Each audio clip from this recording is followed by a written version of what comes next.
Good morning, members. On your desk, you're going to find a copy of the budget. Hold it up for a picture.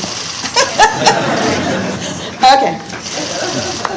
This is the committee substitute members to Senate Bill 1. And I'm going to turn the gavel over in just a second to Senator Hinojosa. But once he does that, I'm going to offer this committee substitute that represents all of the recommendations that we adopted last week when we took it article by article. My plan is to vote the committee substitute out today and then to hear it next week on the floor on Tuesday. So if anybody wants to know what our plan is, that's it. So at this time, Senator Hinojosa, would you recognize me on Senate Bill 1? Thank you, Madam Chair. At this time, the Chair lays out Senate Bill 1 and recognizes Senator Nelson. Thank you, Mr. Chairman, and I do have a committee substitute that's in front of you. Senator Nelson sends up a committee substitute. Is there any objection to the adoption of the committee substitute? Chair has none, so ordered. Thank you, Mr. Chairman. When I filed Senate Bill 1, I stressed that it was a starting point. You heard me say that quite often, and that we had our work cut out for us, and we went to work immediately. We took a unique approach to our budget challenges. We formed work groups early on to look at the underlying budget challenges that we face. We put several issues under a magnifying glass, and not only did we come up with efficiencies and savings, in many cases, I think we were able to improve the way that we deliver services. Senator Schwertner and Huffman, I am so grateful to you and the members of the Healthcare Cost Work Group that took a real deep dive into one of the biggest cost drivers in our budget. The efficiencies that you identified freed up resources to allow us to address our other priorities within the budget, such as additional resources for child protective services and mental health needs. Senator Seliger, your work group did incredible work on special items. You took a thoughtful, collaborative approach to addressing the needs that we face in higher education, and I think your recommendations at least move us on a path that is going to be more equitable and more sustainable, and I am very grateful for that. I want to thank the chairs of all of the subject matter work groups, Senator Taylor on school finance, Senator West on transferability, Senator Whitmire, juvenile justice. Our article work groups met day and night with the goal of first identifying efficiencies within each article of the budget, and they did that. That is something we should be doing no matter how tight our budget is. We should always be doing that. They worked tirelessly to recommend additional funding priorities. Senator Huffman chaired Articles 1, 4, 1, 4, and 5. Senator Schwertner chaired our Article 2 work group. Senator Taylor, Article 3. Senator Nichols, Articles 6, 7, and 8. I want to thank every member that worked so hard on the products that they delivered. And I have to thank our staff back there with just bags under their eyes from no sleep. Legislative Budget Board for their many hours. We finally have a product that we are going to vote on today. Based on the recommendations of our work groups, the budget before you appropriates $106.3 billion in general revenue, which fully funds our foundation school program, including $2.6 billion to cover enrollment growth. It includes $25 million, Senator Taylor, for E-Rate, the program to ensure broadband for all Texas public schools. It provides $65 million for a new public-private partnership to ensure high-quality pre-K for all students in public school pre-K, and that's in addition to the $1.6 billion in pre-K formula funding. It includes $316 million to fund Senate Bill 788 by Senator Huffman to address our teacher retirement system shortfall. It increases funding for graduate medical education by $44 million with the goals of ensuring residency slots for all of our Texas medical school graduates. It dedicates, Senator Nichols, roughly $5 billion for transportation in accordance to Prop 7. It increases funding for the Railroad Commission to maintain current operational stability and increases pipeline safety. It provides $40 million to support infrastructure projects at Texas ports. It funds Medicaid cost load growth at fiscal year 18 forecasted levels. It identifies roughly $400 million in Medicaid cost containment, mainly through quality and efficiency measures. It increases funding for child protective services by roughly $430 million, including $300 million to continue our $1,000 a month pay raises and the $828 million additional caseworkers and support staff approved over the interim. $55 million to hire 386 new conservatorship caseworkers to further reduce caseloads, and $116 million to strengthen foster care capacity. It increases funding for mental health by $244 million, including $63 million to eliminate wait list for community mental health services. It provides a $780 million commitment for new construction and significant repairs to the state hospital system, and it maintains funding for women's health programs, which is a $31 million increase over current spending levels, and those are just the highlights. Members, Senate Bill 1 was the starting point. The committee substitute, I think, represents a giant step forward. It is still a work in progress. When the bill goes into conference, we're going to receive an update on Medicaid forecast and foundation school program needs, including our enrollment school growth projections. Additionally, the committee substitute to Senate Bill 1 only represents the appropriation side. There are changes occurring simultaneously on the revenue side. For example, the comptroller has informed us that $2.5 billion of the $5 billion Prop 7 transfer can occur in September 2019 and therefore will not count against the fiscal year 18-19 biennium. The substitute, if you want to. Senator Bettencourt? Madam Chairman, I just wanted to ask a question about the transfer. It's my understanding in order for the full $2.5 billion transfer each fiscal year, the sales tax collections must have reached a certain benchmark. The obvious benchmark being $28 billion per fiscal year, and then up to $2.5 billion, and over $28 billion is transferred then to the statewide fund. If the transfer is made in August, the comptroller will not yet have the total sales tax collection for the fiscal year. However, if it's made in September, as you just said, the first month of the next fiscal year, the comptroller will have all the sales tax collection data for the full fiscal year, which will ensure the proper calculation for the transportation transfer. Is that correct, Madam Chair? Yes. Yes. And by doing this, you're still appropriating the full $5 billion for transportation. Yes. And that's the key point. Yes. This does not take any of that. I was a co-sponsor or author, Senator Nichols, of the proposition, and that transportation money is very important. This does not take away any of that money. Senator Nichols? Thank you. Thank you, Mr. Chairman. Will this have any impact on TxDOT's ability to move forward with the transportation projects? No, not at all, not at all. And I think it's real important. I know people are nervous about this, but Senator Bettencourt explained it well. It's very important that people understand this doesn't take any of that transportation money. This is just something the comptroller told us that is available to us, and I appreciate that question. Underline it. Senator West? I'll wait until after the. Okay. Yeah, I mean, basically, that's it, members. You know, it's, the budget is our spending side. We're looking at the revenue side. We know that money, you know, times are a little tougher now. We've had to really look at efficiencies, which, as I said, I think we need to be looking at all along. We are able to make ends meet. This budget meets our responsibilities. It keeps Texas on the path to success and prosperity. We're going to continue our work making the most out of every dollar. We're prioritizing our resources.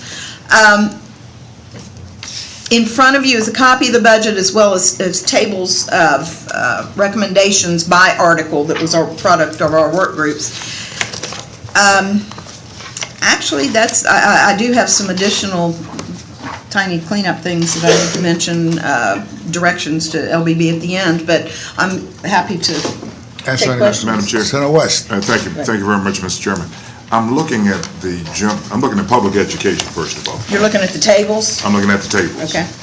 In public education, it appears that there's like a $1.3 billion negative difference in general revenue for funding of public education.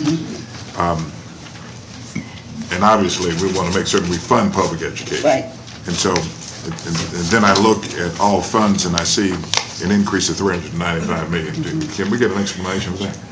And Mr. Chairman, I would ask, because I asked the same thing, Senator West, because two things I said don't touch was Foundation School Program and CPS money, and I saw this, John, and it was a little flashing red light to me too, so. You're on. So the question is, are we fully funding public education, or are we taking money out of public education? Well, if John McGiddy, LBB, the primary reason for that negative nearly $1.4 billion relates to the Foundation School Program. So I can speak to the Foundation School Program. As the chair said, the bill fully funds current law for the Foundation School Program. It happens that the state cost of fully funding current law is less than it was in 16-17. We have to put we could put $1.5 billion less of general revenue into the Foundation School Program to fully fund it, and that's what you see here. That is the reason for that, for most of that decrease. So that's the Foundation School Program part of it. There's other parts of public education, including TEA's budget and TRS, that have moved around a little bit. As was mentioned, TRS Care, there was an additional $311 million added to the budget for TRS Care shortfall. There was other changes at the Texas Education Agency, including, for example, instructional materials allotment decrease of a little over $100 million. Let me ask you a question. Sure. If I go back home, all right, because I wouldn't go back home. All right. If I go back home. That's a good question. I asked the same Well, thing. here's the question, seriously. If I go back home and I'm asked whether or not we funded public education in the state of Texas, which should our response be? So this committee substitute fully funds the Foundation School Program. The state there's less state cost to that obligation because of rising property values and other methods of finance changes. And that is the reason why there's less GR being put in for the Foundation School Program, but the program itself is fully funded at current law. So then, what I just heard you say, let me translate that, is that the state of Texas is putting less money into public education because of rising property values. And which basically means then that where we're putting 38% in, we're going to be putting less in? The projections in terms of the state share, I think, were reached 38% by 2019. That was in the bill as introduced, and that hasn't changed. So those percentages, absent any other changes, those will stay roughly the same, those projections. So then we can go home and say that the state is funding 38% of public education, the Foundation School Program. That's a projection, I think, for 2019. By 2019. Okay, now, then I look at all funds, and it appears as though we are funding public education and putting an additional $395 million into public education. Why the discrepancy between GR and all funds?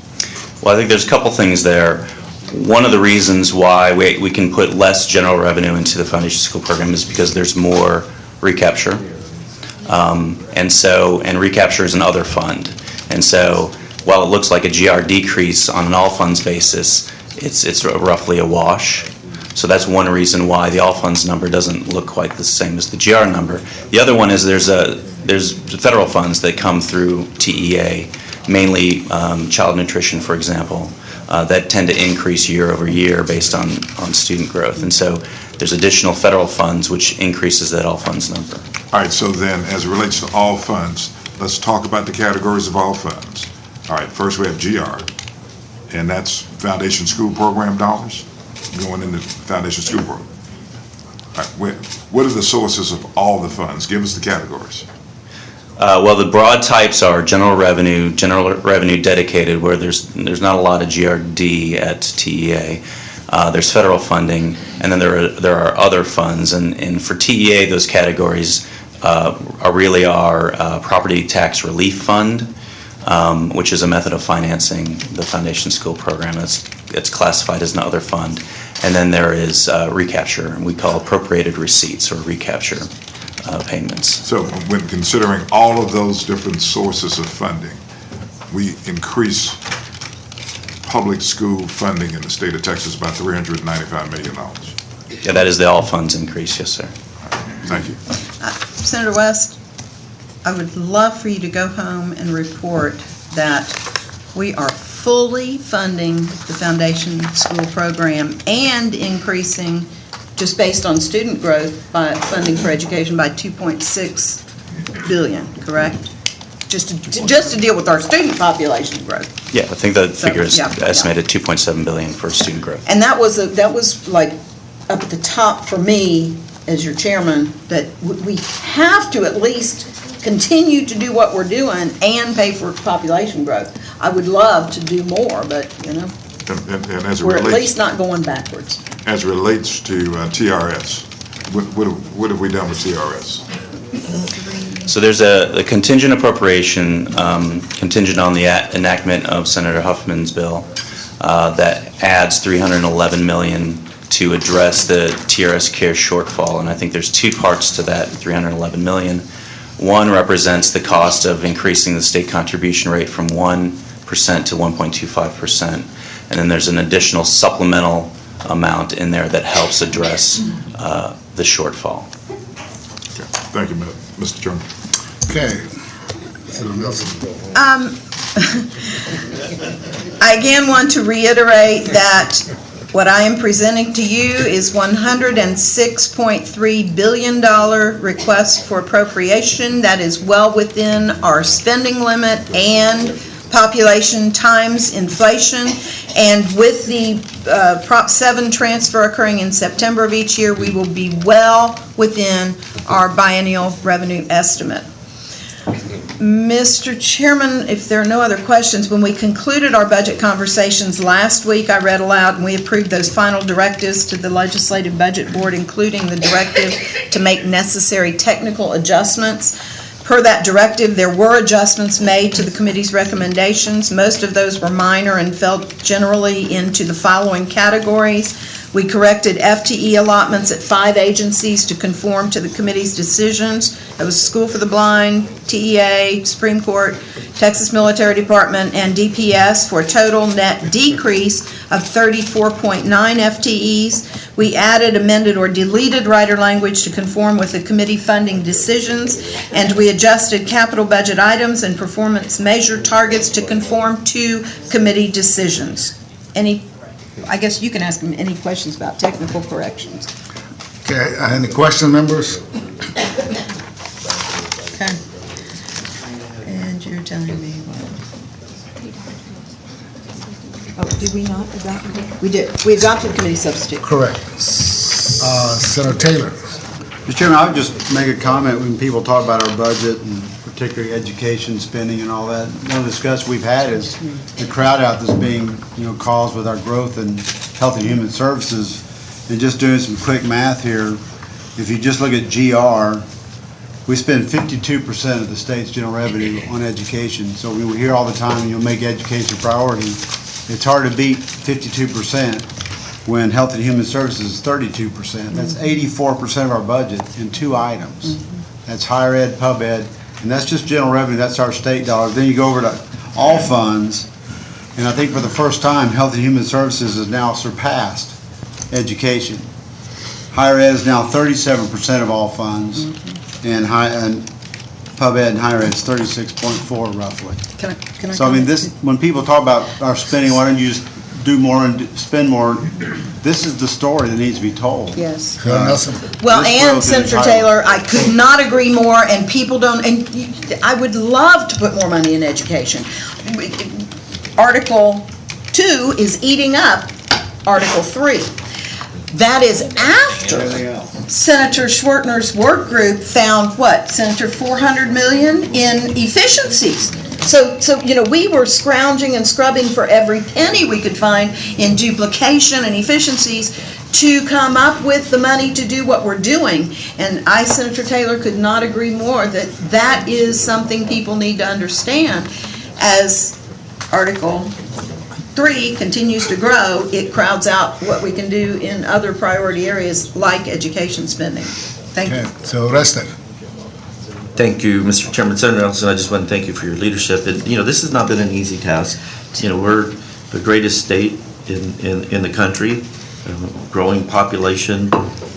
We have a lot of challenges, but, I would submit to you that I think this is a great start moving forward. Of course, I would like to see more money into Child Protective Services with regard to the prevention, but I think through the work group with Senator Schwertner, we've done some excellent work there to take care of our children and reform CPS and give our caseworkers a pay raise.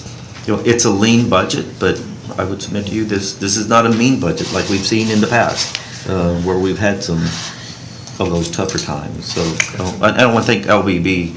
I've got to say that their expertise, the subject matter expertise that your staff portrays, is noteworthy. So, thank you. Well, I have to respond to that, Senator Uristi. Thank you. And I attribute that to the fact that every member of this Finance Committee, I said this over and over, this isn't my budget, it's our budget.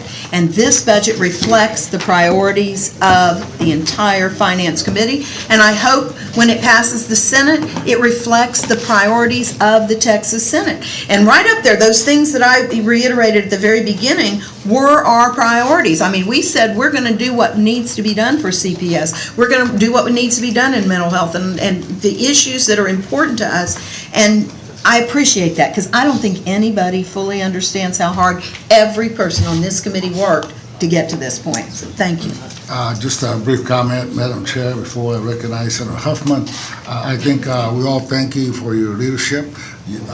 Under a lot of pressure, stress, knocks on the door, and sometimes some abuse. You handle your chairmanship under a lot of grace, and thank you very much for your leadership. Thank you. I Senator love my Huffman. committee. Thank you.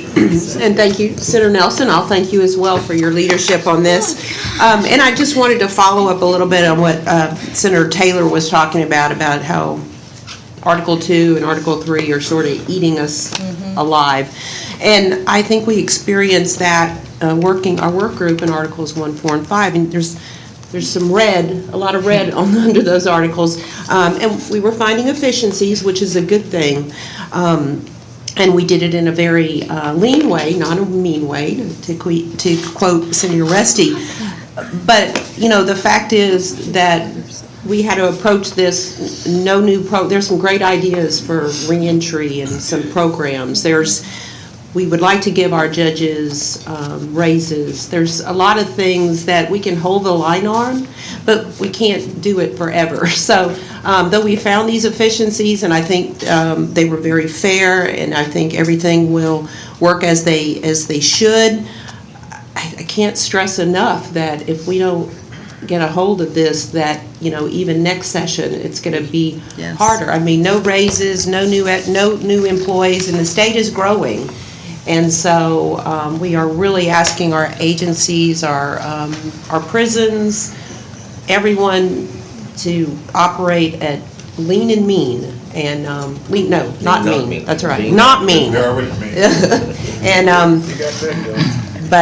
so I think it's a good budget and appreciate working on it. But we have to look forward as well. Yes. Senator Hancock. Yes, and thank you, Mr. Chair. And Madam Chair, I know everybody wants to get out of here, and I'm not one long for words, but you made us work. And when we thought, we were done, you came back and said, you need to work a little more.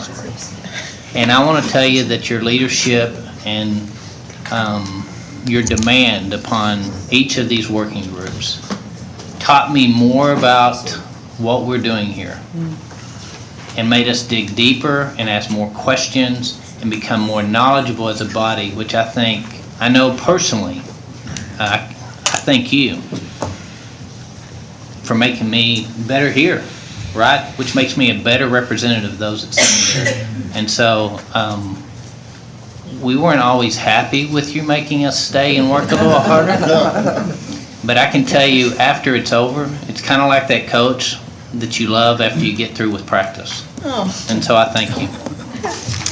Okay, Senator Schwartner. Thank you, Mr. Chairman, and thank you, Chair Nelson. I agree completely with Senator Hancock's statement that you made us work. 14 of us up here, and obviously yourself and everybody's staff worked hard on this product. Regarding Article 2, it is the cost driver of the budget and the keystone to the state budgets, not just here in Texas, but across the United States. The Article 2 budget speaks, though, to our priorities, and one priority I think we all share in the legislature is making sure that we have appropriate funding for CPS, and we did address that by funding foster care rates and making sure that we had continuation of the interim increases of salary for CPS workers, as well as increases for the number of conservatorship caseworkers in Texas. And I think we've taken a dramatic and a very positive step forward in addressing some of the concerns raised regarding the CPS system and foster care system in the state of Texas. And the second thing is mental health. And we maintained in this budget outpatient mental health zero wait list, as well as inpatient capacity, and actually expanded slightly the maximum security capacity in the state of Texas. And I think we need to continue to work on that issue in particular, inpatient mental health services. But I think the Article 2 budget is appropriate. It is not extravagant, and it I think lives within our means. And I want to thank every member on the healthcare work group as well as on the Article 2 work group that helped fashion this budget. Thank you, Madam Chair. Senator Birdwell. Thank you, Mr. Chairman. Like Senator Hancock, I want to be good, be brief, be gone. I think I am the only freshman member of the committee. I think everybody else here was here last session. And so similar to Senator Hancock, the football coach, I'll use the drill instructor analogy. I think that's a little more. That's probably more accurate. Except you used a tic tac before you got in my face and screamed at me.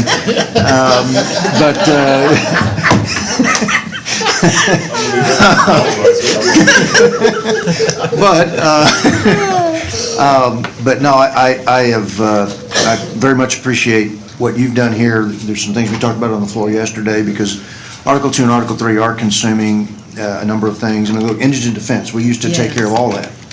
And we have gradually had to retract from indigent defense, which the counties are absolutely right in their concerns, is that they've addressed in my district, and I'm sure in all the other districts as well. So, and I want to thank Senator Schwartner and his leadership on Work Group 2 and the like, and all my colleagues, because just like a recruit comes into basic training and comes out a better man, I'm a better senator for having been on this committee this session. Thank you, Madam Chair.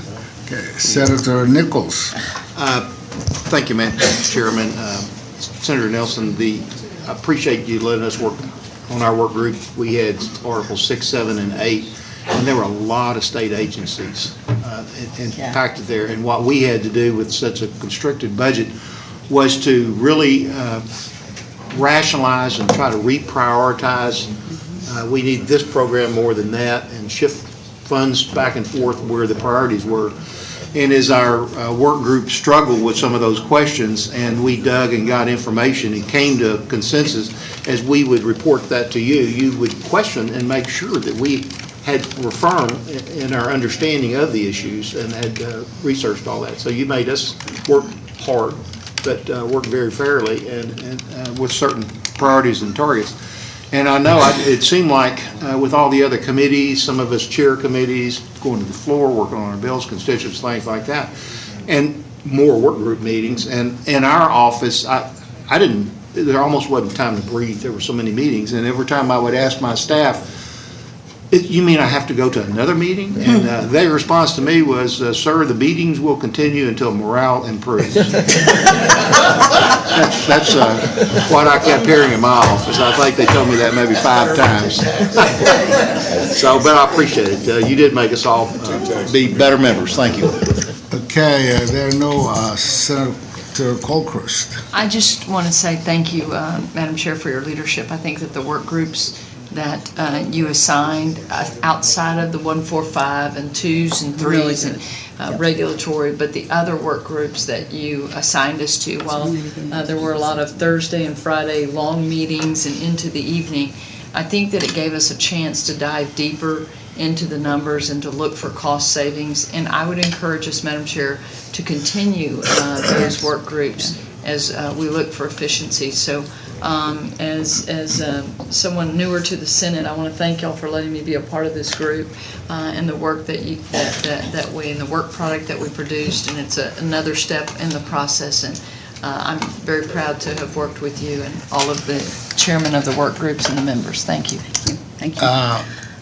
Madam Chair, if there are no further questions, I'll recognize you for a motion. Thank you, Mr. President. And just before I make that motion to address all the comments, thank you all. But I have to tell you, honest to goodness, Senator Whitmire, you've been here a little bit longer than I have, but I have never seen a group work so hard on anything.